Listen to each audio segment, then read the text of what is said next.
High all, good evening. ఎలా ఉన్నారు అందరూ? ఇవాళ యాక్చువల్గా నా 60th day of fitness challenge.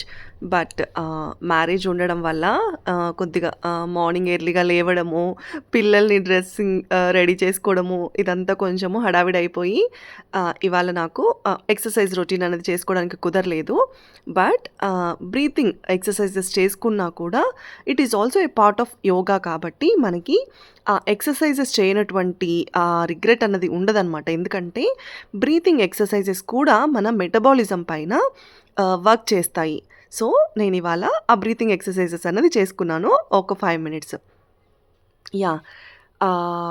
ఇక్కడ లాంగ్ బ్రీత్ తీసుకొని ఈ బ్రీతింగ్ ఎక్సర్సైజెస్ చేసుకోవడం అన్నది మన స్టమక్ మజిల్స్ పైన కొద్దిగా మన లంగ్ కెపాసిటీ కూడా ఇంప్రూవ్ అవుతుందనమాట.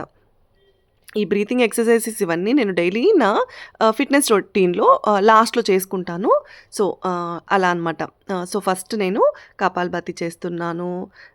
తర్వాత కొద్దిగా బాక్స్ బ్రీతింగ్ అంటారు. సో, అలా 1, 2, 3, 4 కౌంట్ అలా చేస్తూ కూడా మనము ఆ బాక్స్ బ్రీతింగ్ అన్నది ఈజీగా చేసుకోవచ్చనమాట.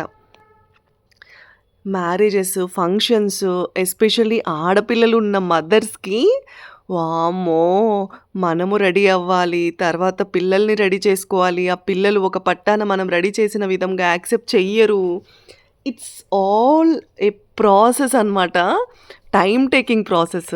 సో, ఆహ్, నిన్న లేదు 3 డేస్ నుండి ఇదే టైమ్ టేకింగ్ ప్రాసెస్‌లోనే లూప్‌లో అలా సైకిల్ రన్ అవుతూ ఉందనమాట.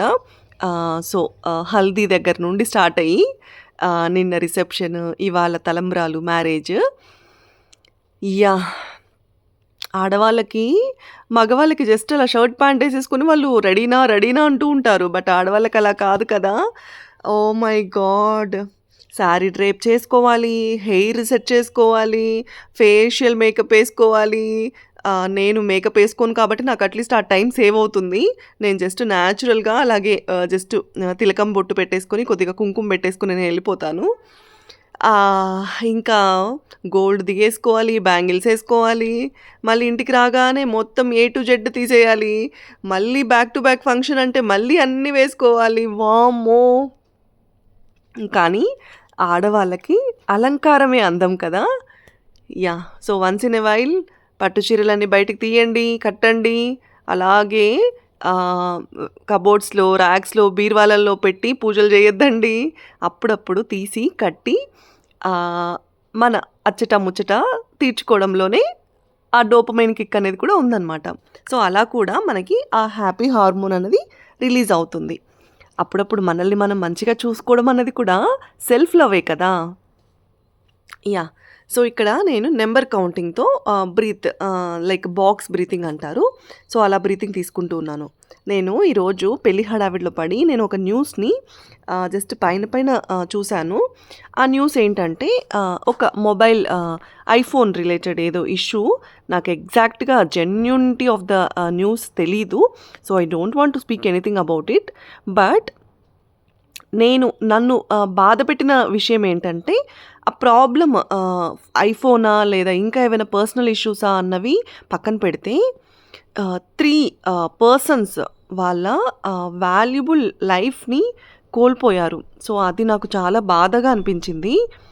లైక్ కొడుకుని కాపాడబోయి తండ్రి ఇద్దరు ఒకటేసారి లోయలోకి పడిపోవడము.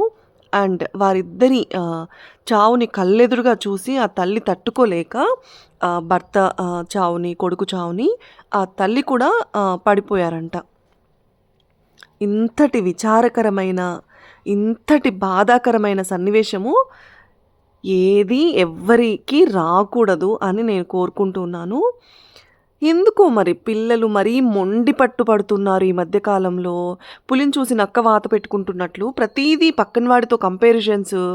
ఆ కంపారిజన్స్ మన లైఫ్ బాగుపడే దిశగా ఉండట్లేదు. మన లైఫ్ ఇలా అగమ్య గోచరంగా అయిపోయేలాగా ఉన్నాయన్నమాట ఆ కంపారిజన్స్ అన్నవి. మేము చిన్నప్పుడు ఒక కొత్త బాక్స్ కొనాలన్నా, ఒక కొత్త రకం సెలో గ్రిప్పర్ పెన్ను కొనాలన్నా, అప్పట్లో అవే అనమాట మా అడ్వెంచర్స్. ఆహ్, మేము అవి ఫుల్‌ఫిల్ చేసుకున్నామంటే చాలన్నట్లు ఉండేది. ఇవాళ రేపు లైఫ్‌లెస్ థింగ్స్‌కి ఎక్కువ వాల్యూ ఇస్తూ, ఎంతో వాల్యుబుల్ లైఫ్ ఉన్నటువంటి థింగ్స్‌కి వాల్యూ ఇవ్వట్లేదు. ప్రాణం లేని వస్తువుల మీద ఎందుకండి అంత మమకారము? ప్రాణాన్ని కూడా పణంగా పెట్టి మరి ఆ ప్రాణం లేని వస్తువుల పట్ల అంత వ్యామోహము, అంత మోజు పెంచుకోవడము కరెక్ట్ కాదు. సర్వే జన